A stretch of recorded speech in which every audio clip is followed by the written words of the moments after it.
Hello every one, എല്ലാവർക്കും ബയോളജിയുടെ പുതിയ ക്ലാസ്സിലേക്ക് വെൽക്കം. നോക്കാനുള്ളത് ബിഹൈൻഡ് ദി ഗ്രോത്ത്, വളർച്ചയ്ക്ക് പിന്നിൽ.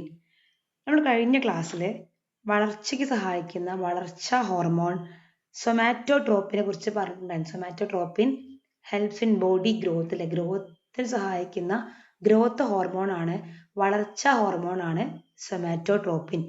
അത് ഉൽപ്പാദിപ്പിക്കുന്ന ഗ്രന്ഥി ഏതാണ്? പിറ്റ്യൂട്ടറി ഗ്രന്ഥിയുടെ മുൻദളമാണ് ഉൽപ്പാദിപ്പിക്കുന്നത്.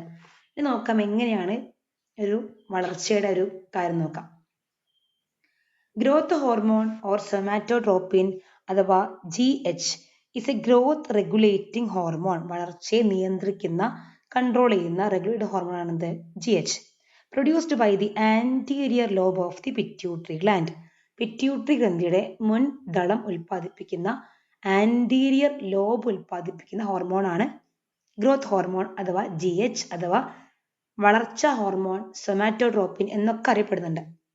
This is a hormone that accelerates the process of cell division known as mitosis and increases cell size leading to body growth. അതായത് ഈ ഹോർമോൺ എന്ത് ചെയ്യുന്നു? നമ്മുടെ ശരീരത്തിനകത്ത് നടക്കുന്ന ക്രമഭംഗം അഥവാ മൈറ്റോസിസ്, വളർച്ചയ്ക്ക് സഹായിക്കുന്ന സെൽ ഡിവിഷൻ, ഒരു സെല്ല് രണ്ടാവുന്നു, 4 ഇങ്ങനെയുള്ളൊരു ക്രമമായിട്ടുള്ള ഡിവിഷൻ, ക്രമഭംഗം അഥവാ മൈറ്റോസിസിന് എന്ത് ചെയ്യുന്നു? അത് പ്രൊമോട്ട് ചെയ്യുന്നുണ്ട്. അതുവഴി എന്ത് ചെയ്യുന്നു? ഇൻക്രീസ് സെൽ സൈസ്, കോശങ്ങളുടെ വളർച്ച കൂട്ടുന്നു, leading to the body growth. The variation in its production cause growth disorders. അതായത് ഈ ഹോർമോണിൽ ഉണ്ടാവുന്ന ഏറ്റക്കുറച്ചിലുകൾ വളർച്ച വൈകല്യങ്ങൾ അഥവാ ഗ്രോത്ത് ഡിസോർഡേഴ്സ് ഉണ്ടാക്കുന്നു. ഈ പിക്ചർ നോക്കി നിങ്ങൾ 44.A, ഇത് ജൈജാൻഡിസം എന്ന് പറയുന്ന അവസ്ഥയാണ്. ജൈജാൻഡിസം, ഇത് dwarfism and second one acromegaly. അപ്പൊ എന്താണ് ഈ ഒരു ജൈജാൻഡിസം, ഡ്വാർഫിസം, എക്രോമെഗാലി നോക്കാം. നമുക്ക് 3 ഡിസോർഡേഴ്സ് ആണ്. ഇപ്പൊ ഡിസോർഡർ പഠിക്കണം, വൈകല്യം പഠിക്കണം, കോസ് കാരണം പഠിക്കണം, സിംറ്റംസ് ലക്ഷണങ്ങൾ പഠിക്കണം. ഫസ്റ്റ് വൺ ഡ്വാർഫിസം അഥവാ വാമനത്വം. ഡ്വാർഫിസം അഥവാ വാമനത്വം. The production of somatotropin decreases during the growth phase. ഒരാളുടെ വളർച്ചയുടെ ഘട്ടത്തിൽ, ഗ്രോത്ത് ഫേസിൽ, വളർച്ചയുടെ കാലഘട്ടത്തിൽ, ഗ്രോത്ത് ഫേസിൽ സൊമാറ്റോട്രോപ്പിൻ ഗ്രോത്ത് ഹോർമോണിന്റെ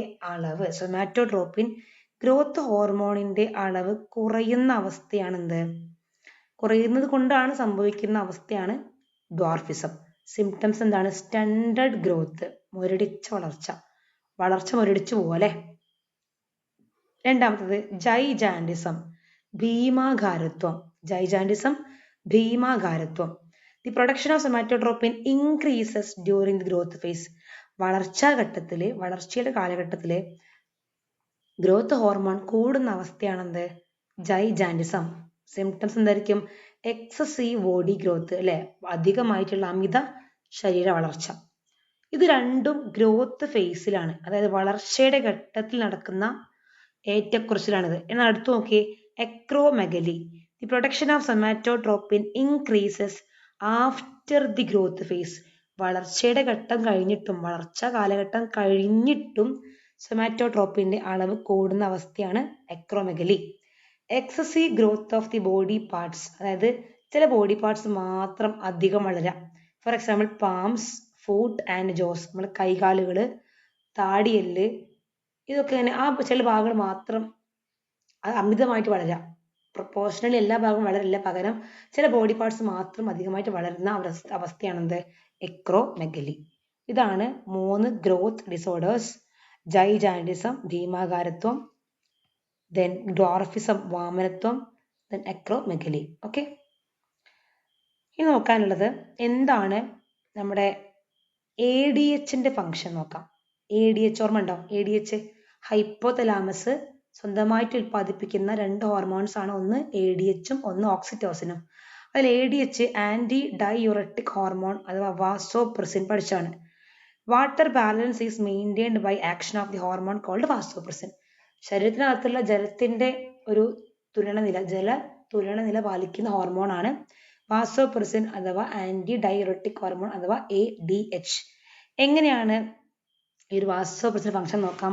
നമുക്കറിയാം ഹൈപ്പോതലാമസ് ഉൽപ്പാദിപ്പിക്കുന്നുണ്ടെങ്കിൽ കൂടി ഇത് എവിടെയാണ് സംഭരിച്ചു വെക്കുന്നത്? Stored in the posterior lobe of the pituitary gland. അതായത് പിറ്റ്യൂട്ടറി ഗ്രന്ഥിയുടെ പോസ്റ്റീരിയർ ലോബിലാണ്, പിറ്റ്യൂട്ടറി ഗ്രന്ഥിയുടെ പിൻതളത്തിൽ സംഭരിച്ചു വെക്കുന്ന ഹോർമോണാണ് ഇത് വാസോപ്രസിൻ. നമുക്ക് ആദ്യം ഈ ടേബിൾ വായിച്ചിട്ട് ഈ ഒരു ബോക്സ് വായിച്ചിട്ട് പോകാം കേട്ടോ. Vasopressin helps to maintain water balance in the body. ശരീരത്തിനകത്ത് കാണുന്ന ജലതുലന നില പാലിക്കാൻ സഹായിക്കുന്ന ഹോർമോണാണ് വാസോപ്രസിൻ. ഇനി നോക്കാം. Excessive heat and sweating during summer can lead to dehydration. അതായത് ഭയങ്കര ചൂടും വിയർപ്പും കാരണം ചൂട് കാലത്ത്, വേനൽക്കാലത്ത്, സമ്മർ സീസണിൽ നന്നായിട്ട് ഡീഹൈഡ്രേഷൻ സംഭവിക്കും അല്ലെ, നിർജലീകരണം സംഭവിക്കും, ബോഡിക്കകത്തുള്ള വാട്ടറിന്റെ അളവ് കുറയും.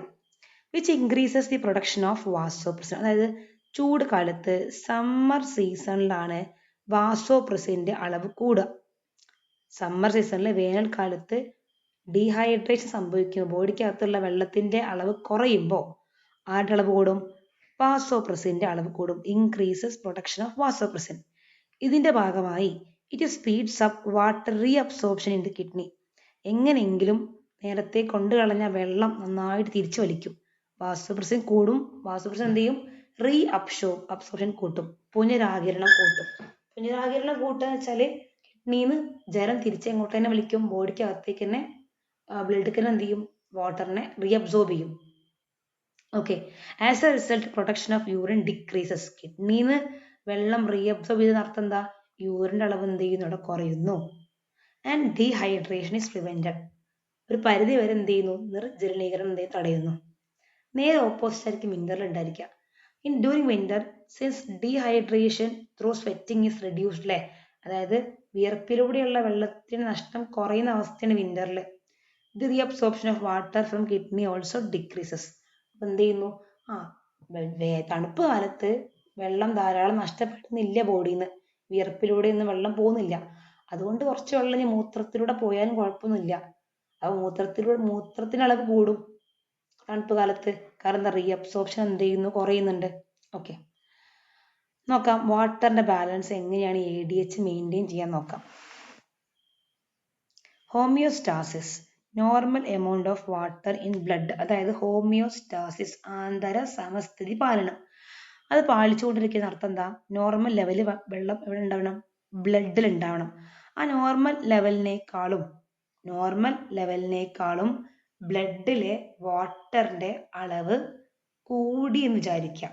നോർമൽ ലെവലിനേക്കാളും ബ്ലഡിലെ വാട്ടറിന്റെ അളവ് കൂടിക്കഴിഞ്ഞാൽ അവിടെ എന്തിന്റെ ആവശ്യമില്ല? വാസോപ്രസിന്റെ ആവശ്യം അവിടെ ഇല്ല. ഉണ്ടോ? കാരണം എന്തുകൊണ്ടാ? വാസോപ്രസിൻ കുറഞ്ഞോട്ടെ, കാരണം റീഅബ്സോർപ്ഷന്റെ ആവശ്യമില്ല. വാസോപ്രസിൻ കുറയുന്നു, റീഅബ്സോർപ്ഷൻ കുറയുന്നു. വാസോപ്രസിൻ കുറയുന്നു, റീഅബ്സോർപ്ഷൻ കുറയുന്നുണ്ട്. ഓക്കെ. വാസോപ്രസിൻ കുറയുന്നു, റീഅബ്സോർപ്ഷനും കുറയുന്നുണ്ട്. റീഅബ്സോർപ്ഷൻ കുറഞ്ഞു കഴിഞ്ഞാൽ കിഡ്നിയിൽ നിന്നുള്ള യൂറിന്റെ അളവ് എന്ത് ചെയ്യുന്നു? യൂറിന്റെ അളവും അവിടെ കൂടും. റീഅബ്സോർപ്ഷൻ കുറഞ്ഞു കഴിഞ്ഞാൽ, പുനരാകിരണം കുറഞ്ഞു കഴിഞ്ഞാൽ യൂറിന്റെ അളവ് അവിടെ കുറയുന്നു. Okay. Then quantity of water decreases. ബ്ലഡിലെ വെള്ളത്തിന്റെ അളവ് കുറഞ്ഞു കഴിഞ്ഞാൽ, അവിടെ വാസോപ്രസിന്റെ അളവ് കൂടും.